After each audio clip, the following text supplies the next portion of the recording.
Okay guys, I'm going to show you how to take this intake manifold off on the GMC Envoy slash Trailblazers with a 4.2 liter inline 6. So a lot of people have an issue, sorry about the one guys, a lot of people have the issue of taking that last bolt behind or by the fireball, should I say. So what you got to do is reach your hand back there, lay on your belly right here. Put your hand, stick your hand back there, get a feel where that bolt is located, and then make one of these, a 10 millimeter. Then you need a double wobble joint, like so, with an extension. I think you need 2 extensions. No, I think you just need 1 extension. I don't know, just when it comes to time, if you have to add another extension on there. Okay, then when you get a feel where that one bolt is, because that's one of the hardest ones, you can go back there, stick it into the bolt, try and get in a position where the extension stays in place, and then get your ratchet, of course, install your ratchet on your extension, then just break it loose. That's the only way you can get it out. You need this double wobble or it's just not coming off. Another hard one is this hose. So the way you get this hose off, because these hoses are so stiff, this is what you do to get that off. You just need a flathead. Here we go. Just need a flathead. Get the flathead. You don't have to remove both sides of the hose. So imagine it's on.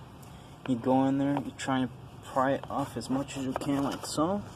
And then you pry the screwdriver towards you, and it should just pop off eventually. Be gentle. You don't want to break anything. Now, when it's off, then you can get access to those 2 bolts. One bolt is underneath the hose, and another bolt is right here.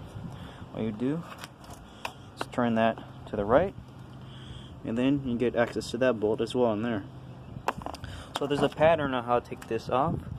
There's one. It goes to 1, 1, 2, 1, 2, 1, 2, 1, 2, 1, and then 2, and the last one by the firewall, 1. I believe there's a total of 10.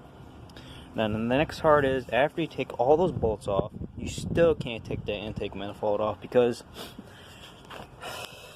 this fuel line is in the way. You need to move it off like this, and then you can get the whole intake manifold off.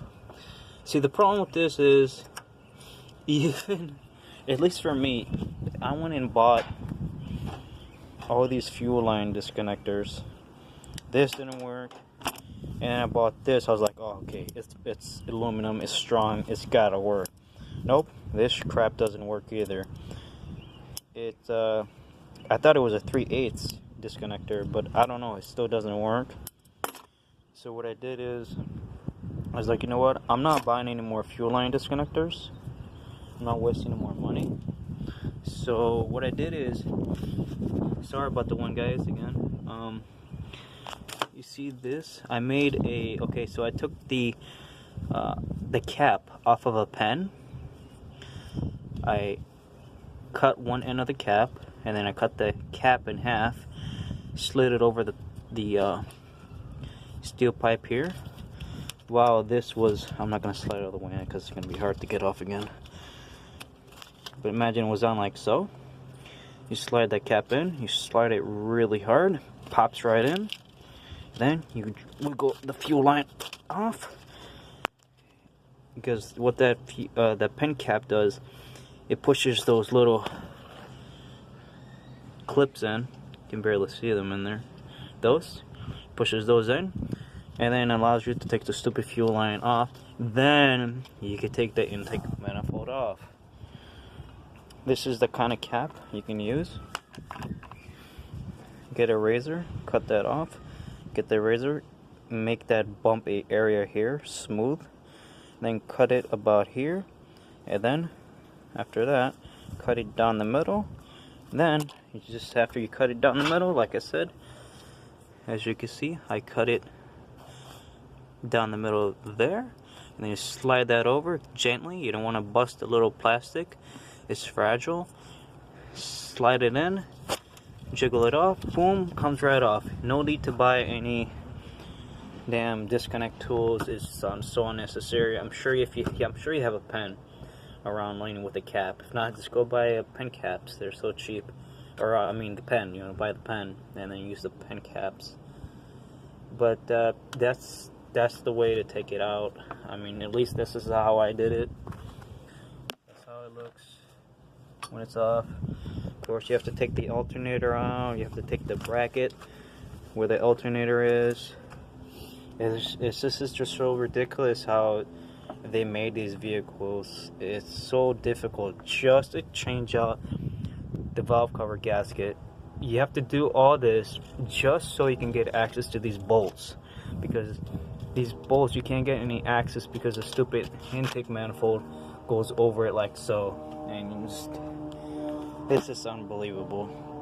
And of course, you gotta remove the I believe the computer that sits here. There's also another bracket for that.